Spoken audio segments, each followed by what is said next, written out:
Alors, bonjour, docteur Ménard.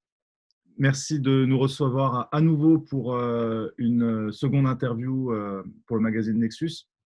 Alors, nous avions reçu votre dossier sur le renfort du système immunitaire et Ouais. c'est quelque chose que nous voulions un petit peu développer rapidement avec vous pour comprendre en quoi c'est important dans cette période de renforcer notre système immunitaire.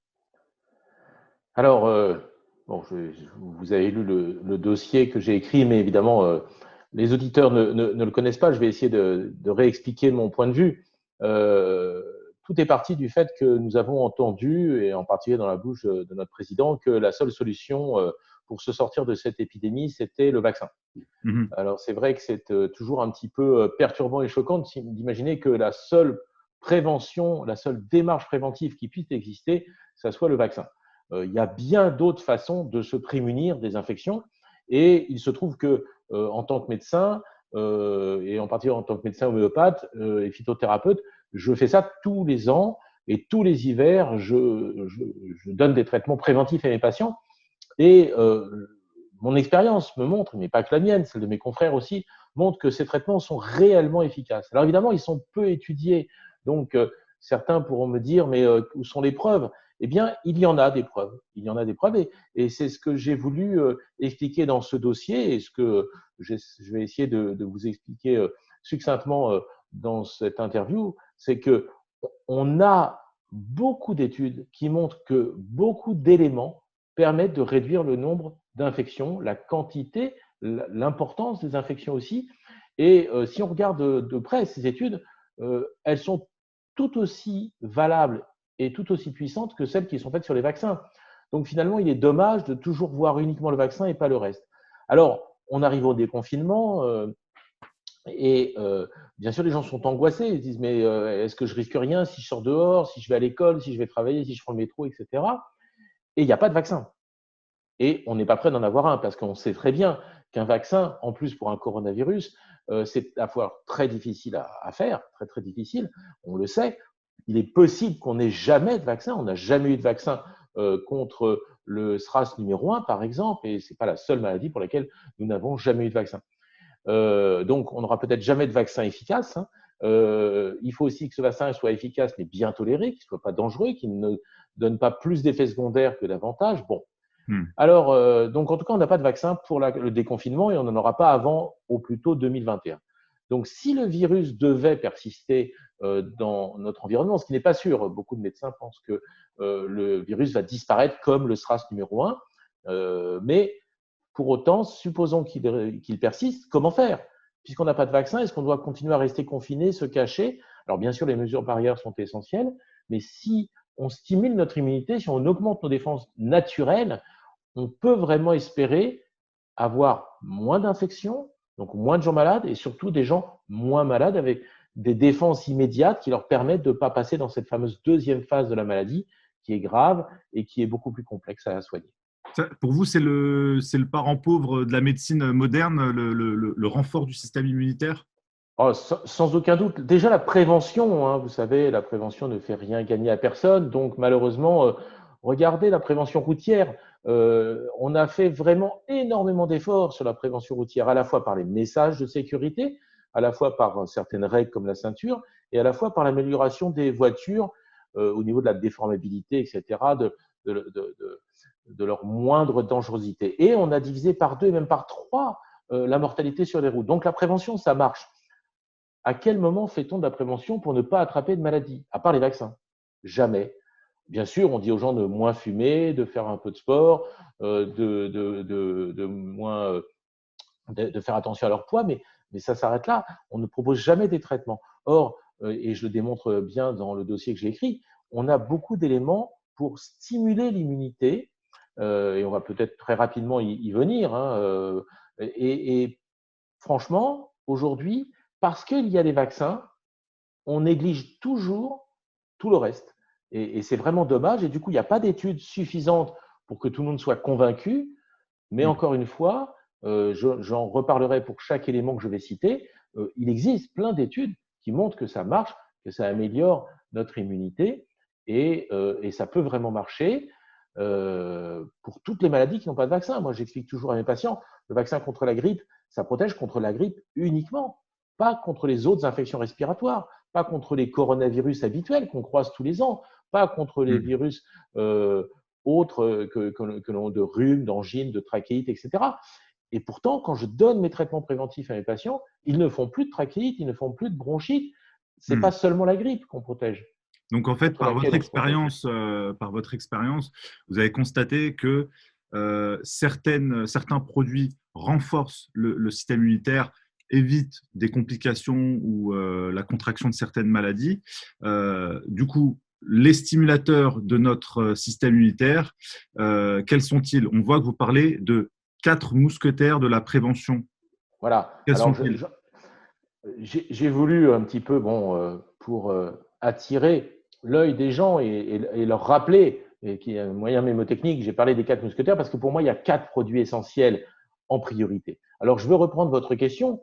Mon expérience ne me dit pas que ces produits sont efficaces. La science me dit que ces produits sont efficaces. Mon expérience me dit qu'ils sont efficaces en synergie parce que malheureusement, ils ne sont pas assez étudiés en synergie. Mais maintenant, on va venir, quels sont-ils? Alors, la vitamine D. La vitamine D, on a, et je vais le dire pour chacun, excusez-moi de me répéter, mais on a des centaines d'études qui montrent que quand les gens ont des carences en vitamine D, ils sont plus souvent malades, ils font plus d'infections. Et quand on améliore leur statut en vitamine D, ils font moins d'infections. On le sait aussi d'ailleurs pour le cancer. La vitamine D, on en parle toujours pour les os. C'est essentiel pour l'ostéoporose. Mais c'est loin d'être la seule propriété de la vitamine D, qui est une hormone, qui est plus qu'une vitamine. Et elle a des effets vraiment nombreux, et en particulier sur le système immunitaire. Et on a beaucoup d'études qui le montrent.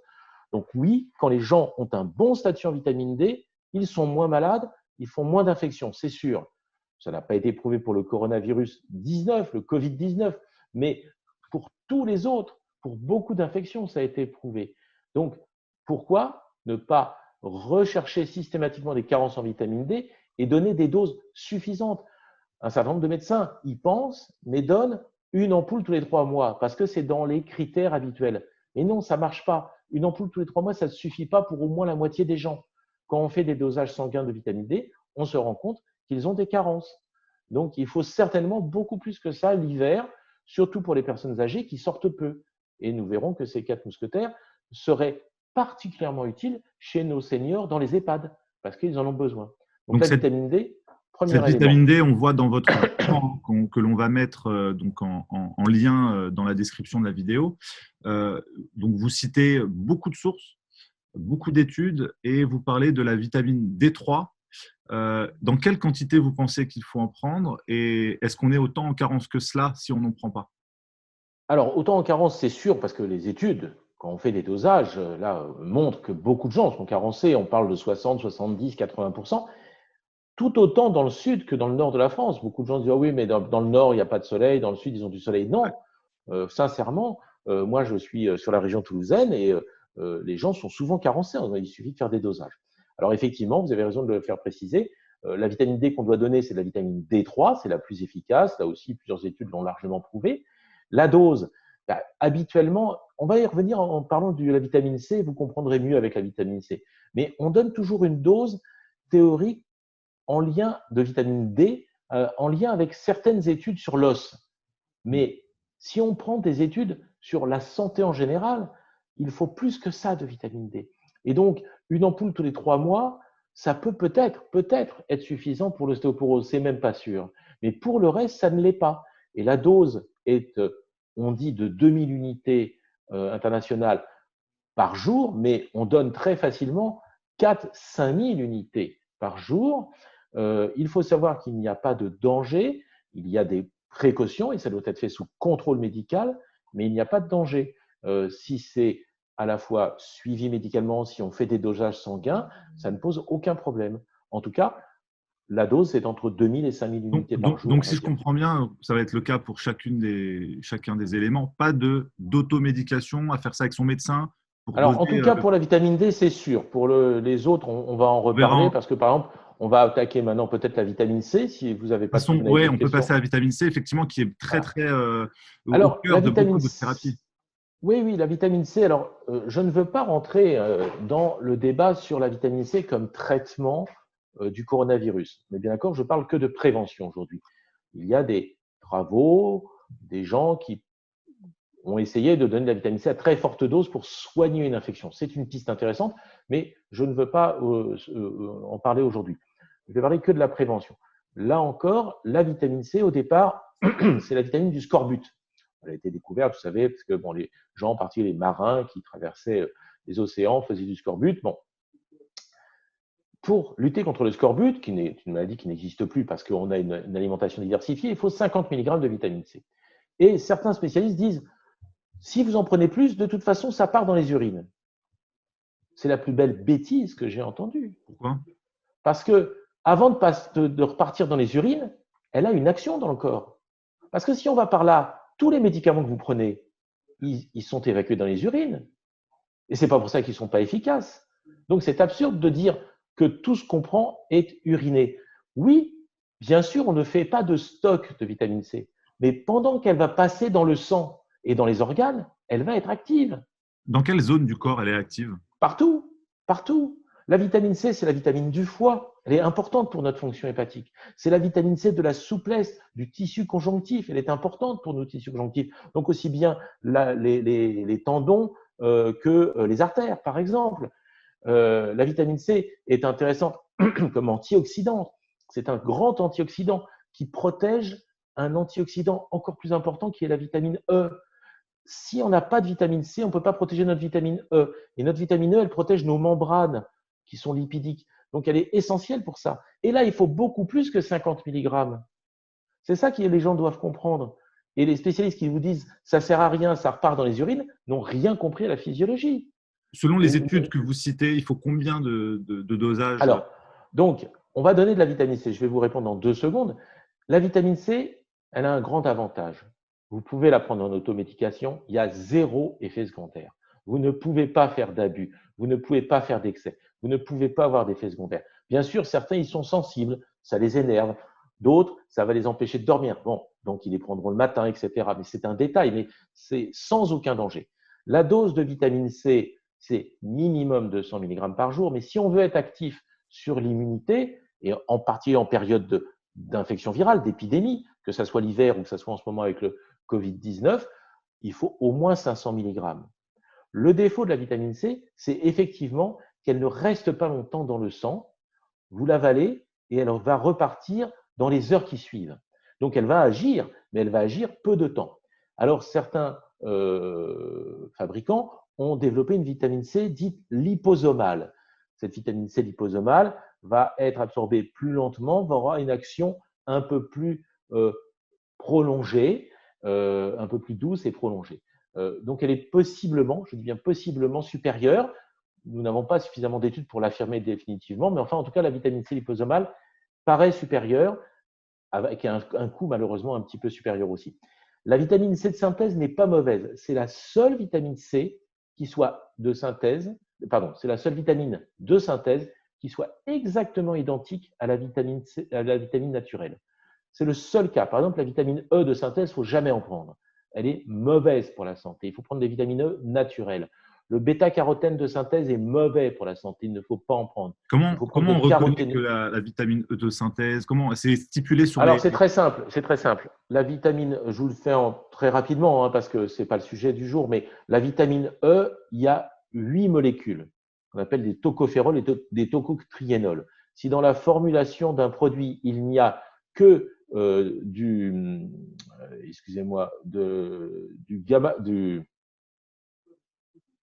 de l'alpha-tocophérol, s'il n'y a que de l'alpha-tocophérol, c'est de la vitamine E de synthèse. Et l'alpha-tocophérol seul n'est pas bon pour la santé. On a plusieurs études qui le montrent.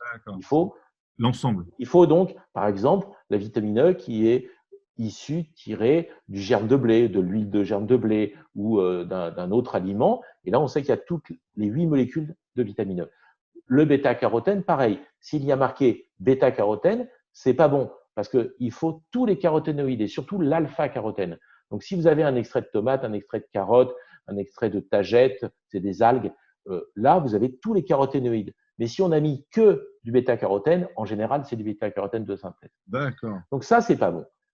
Pour la vitamine C, pas de problème. Même la vitamine C de synthèse est bonne. C'est la seule qui soit exactement identique à la Est-ce qu'il est vitamine vrai qu'il naturelle. faut prendre de la vitamine C, lévogir?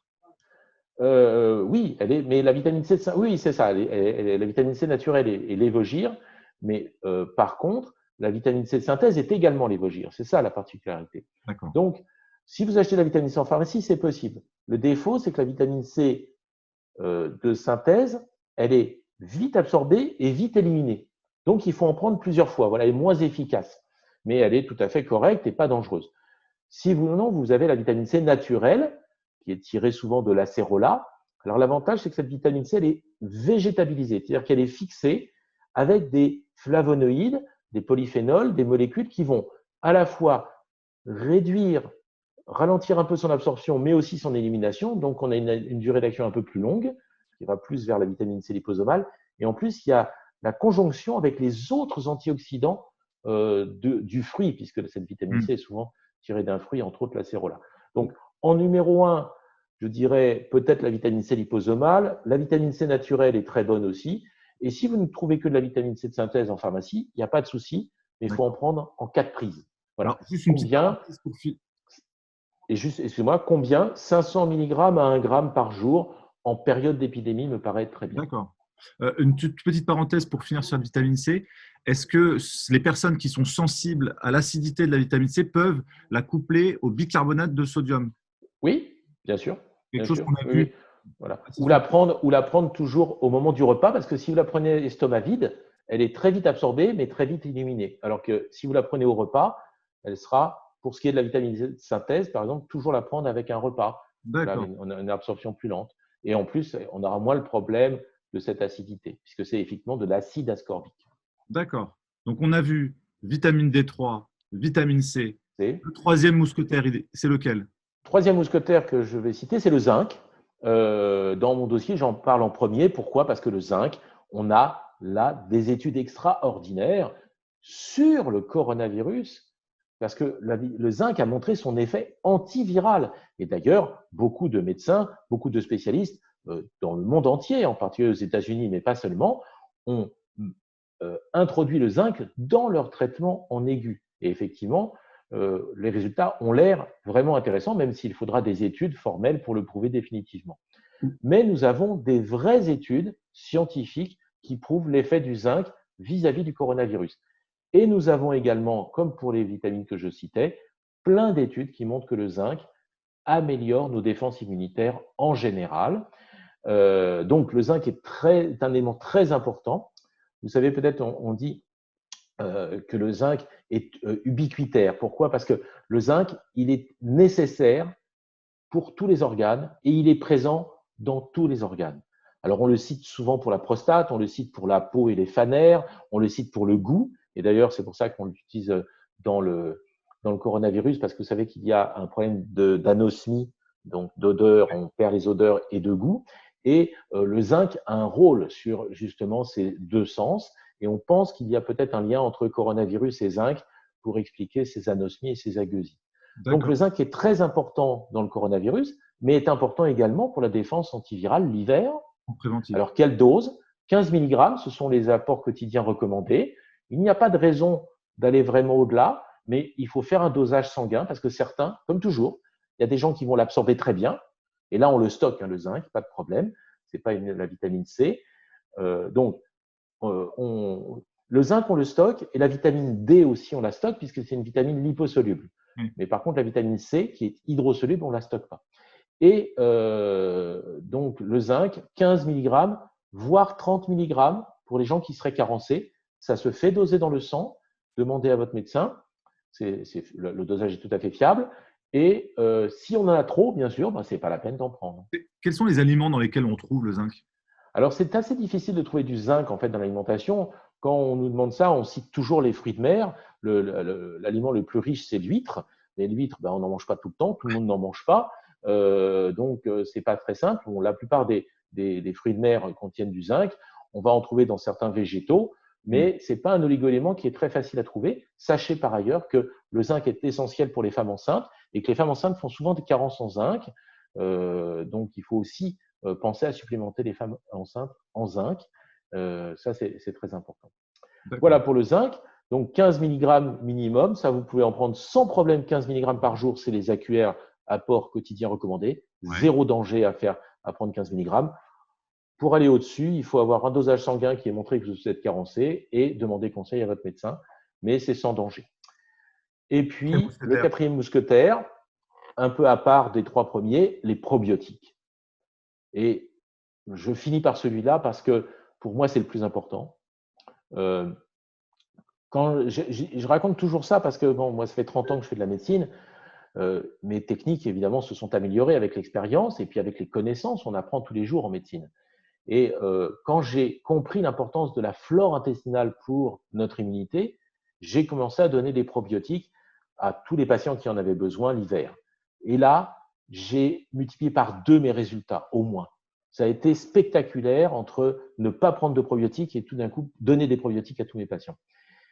Et j'ai eu la même surprise quand j'ai compris que les carences en vitamine D avaient le même effet. Et c'est pour ça que je sais qu'il y a une synergie de tous ces éléments-là. Et les probiotiques, mais vraiment là, c'est probablement des 4 mousquetaires, celui pour lequel on a le plus d'études. Tout va dans le sens de l'importance des probiotiques et de la flore intestinale pour notre immunité. Je vais vous donner un petit exemple. 60% de notre système immunitaire est dans l'intestin, en particulier dans les plaques de Peyer, qui sont des endroits, des centres de notre système immunitaire qui sont dans la muqueuse intestinale.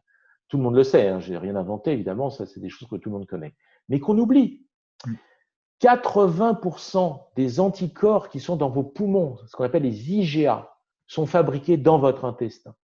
Ça veut dire que si vous voulez avoir des bonnes défenses au niveau respiratoire, vous devez avoir une bonne flore intestinale et un bon système immunitaire au niveau intestinal. Et pour équilibrer ce système immunitaire au niveau de l'intestin, vous devez avoir une bonne flore. Et ça, ce sont des explications pour que vous compreniez l'importance des choses. Mais tout ça est prouvé, tout ça est publié, tout ça a été largement étudié. Pourquoi on ne donne pas de probiotiques ? Avoir une bonne flore. Alors, avoir une bonne flore, c'est une question complexe, cher monsieur.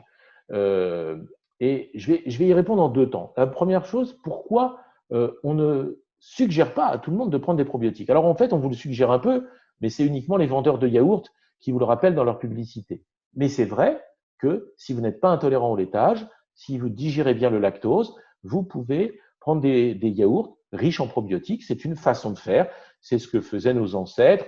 C'est le fameux yaourt bulgare, mais il y en a bien d'autres. Et il y a d'autres aliments qui peuvent vous apporter comme ça des probiotiques.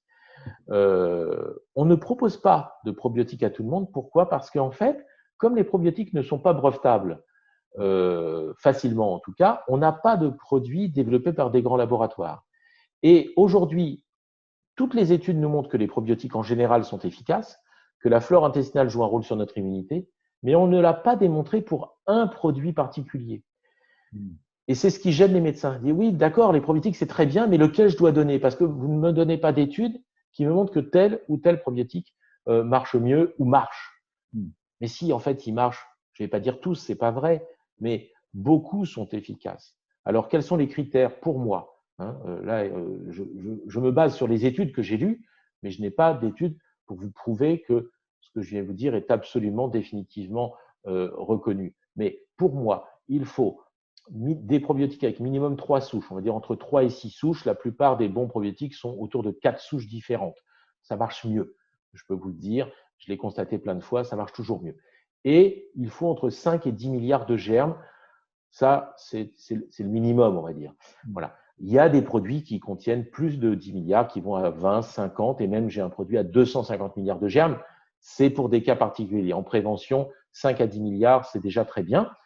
Et on peut en prendre tous les 2 jours parce qu'un bon probiotique, ça s'installe dans l'intestin pendant quelques jours, 2, 3, 4 jours. Donc, ce n'est pas la peine d'en prendre tous les jours, donc ça ne coûte même pas très cher. Voilà.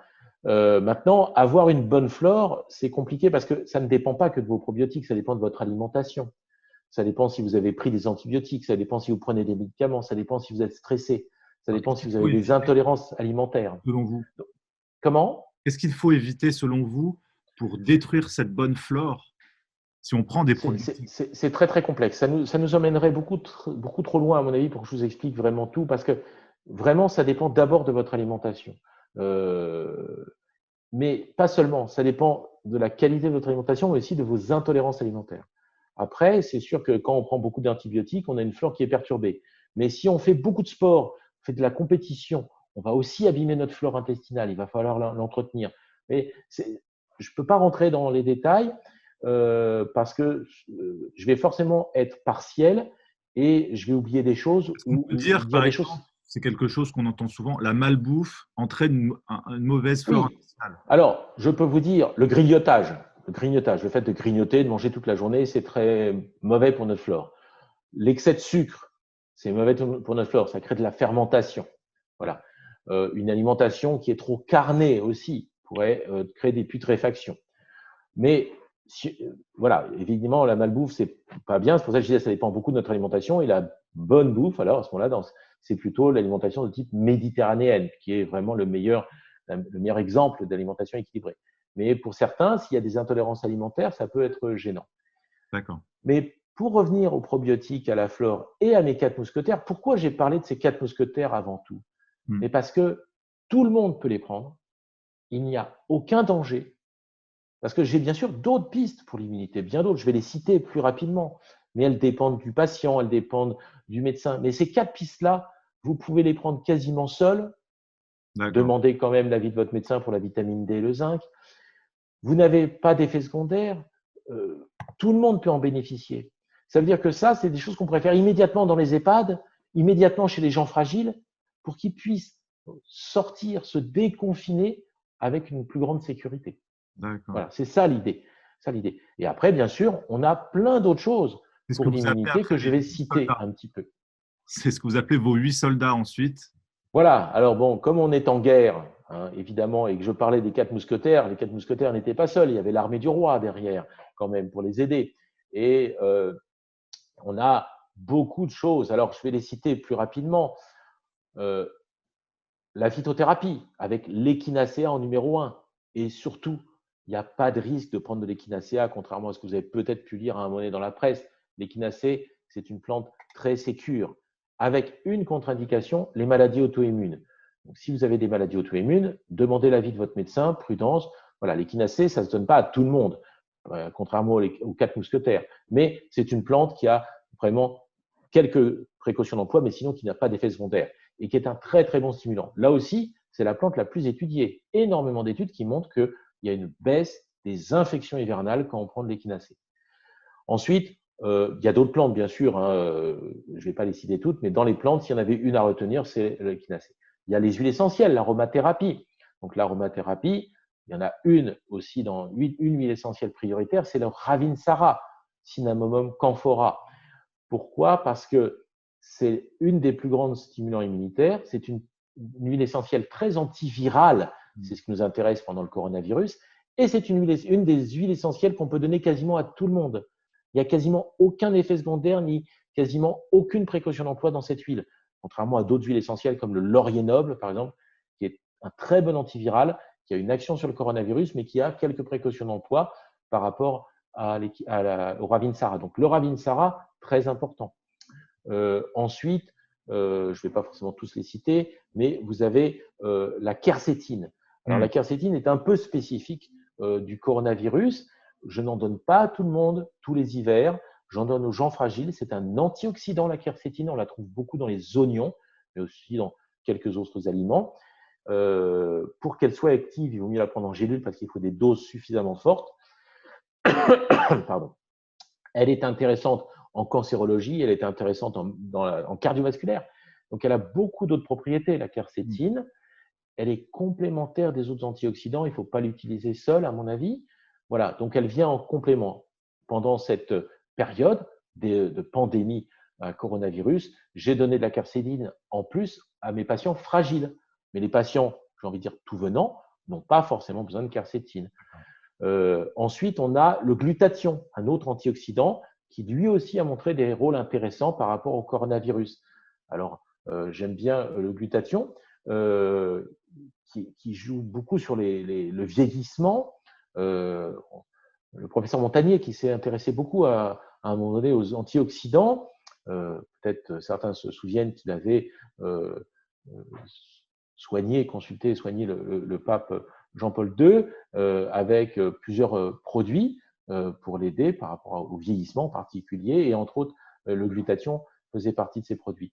Mais c'est un très puissant antioxydant qui nous intéresse beaucoup. Son défaut, c'est qu'il est cher et qu'il n'est pas très stable.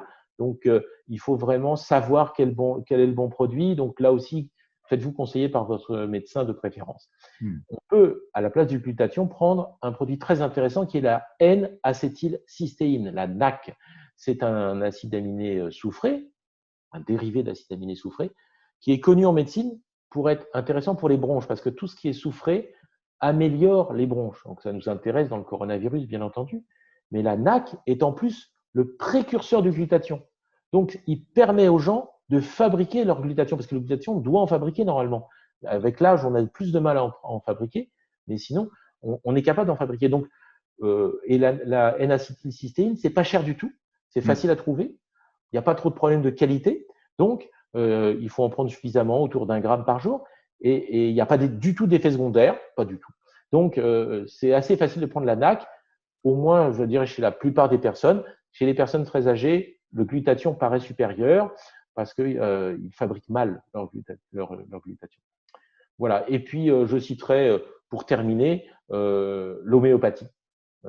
Parce que pour moi, évidemment, l'hiver, tous mes patients qui ont besoin d'une prévention contre les infections hivernales auront un traitement homéopathique. Je ne rentrerai pas dans les détails, mais on a Thymuline, Influenzénum, sérum de Yersin, Aviaire, qui sont des remèdes très largement utilisés par les homéopathes en prévention. Et là, pour le coronavirus, on a mis en évidence des remèdes spécifiques, préventifs, et qui nous ont donné d'excellents résultats. Et ça, c'est pas tiré de notre chapeau, parce qu'on va nous dire encore, mais oui, mais l'homéopathie, ça marche pas, etc.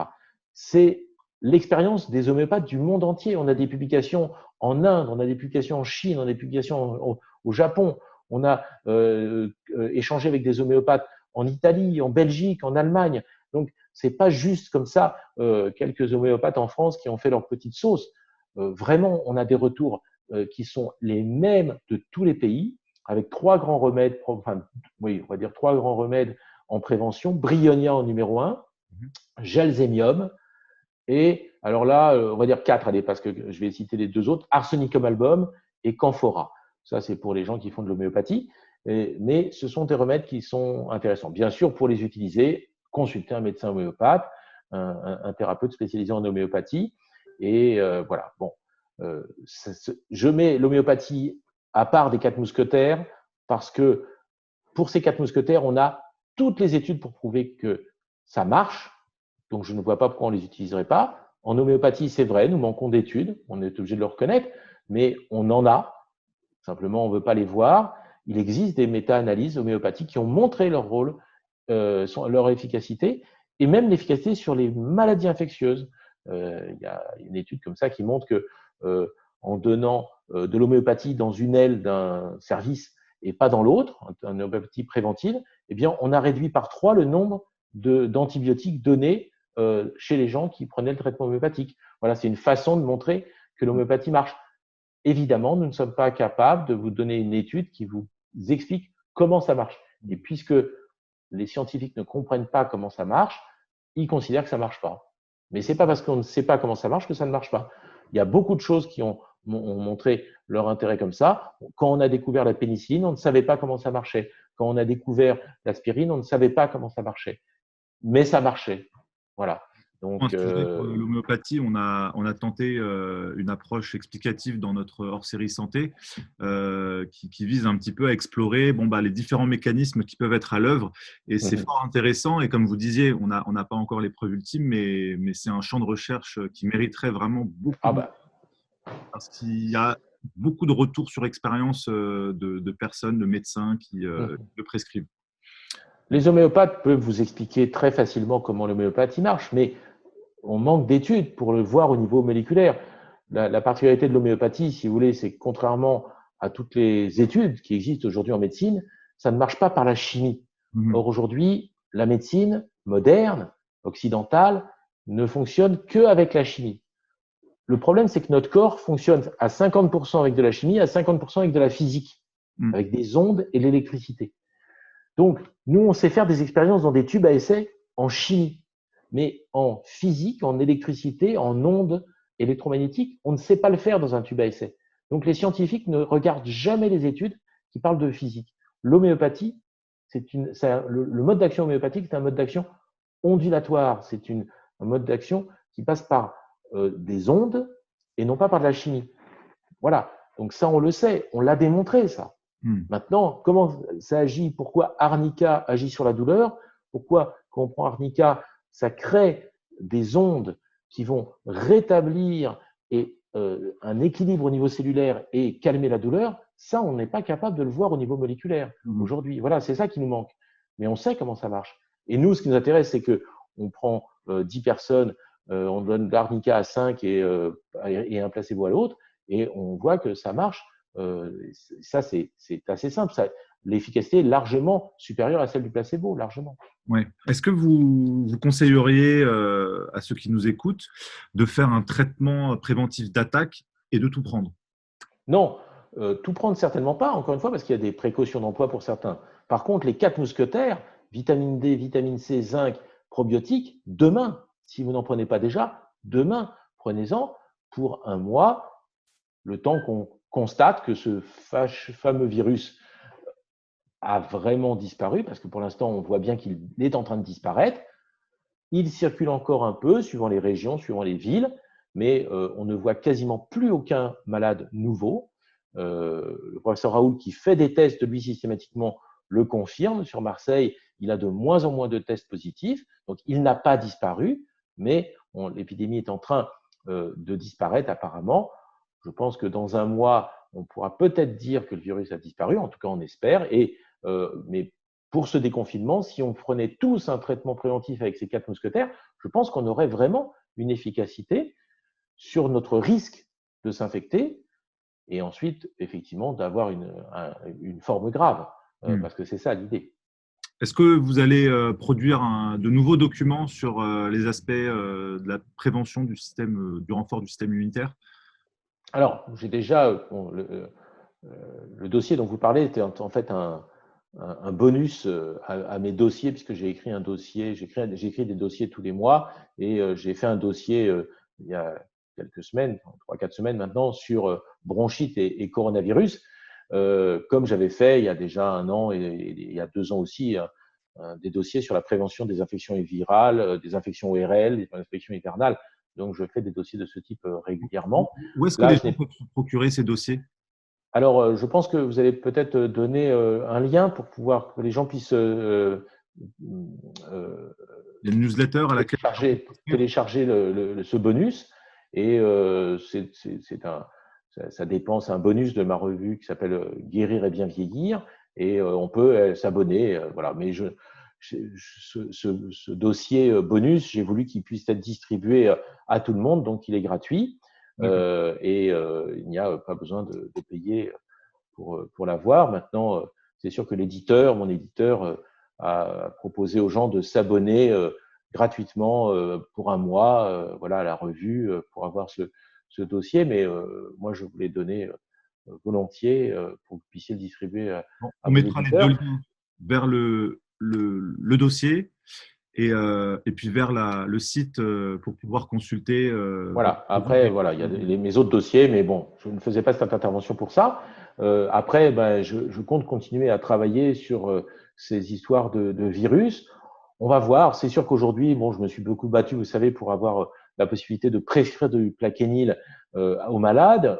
Nous n'avons pas pu obtenir gain de cause.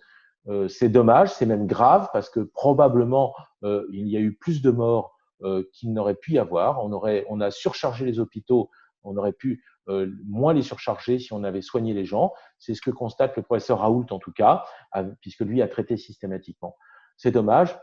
Maintenant, le problème n'est plus là, puisque je vous dis, on ne voit plus de malades nouveaux, on ne voit plus de malades aigus.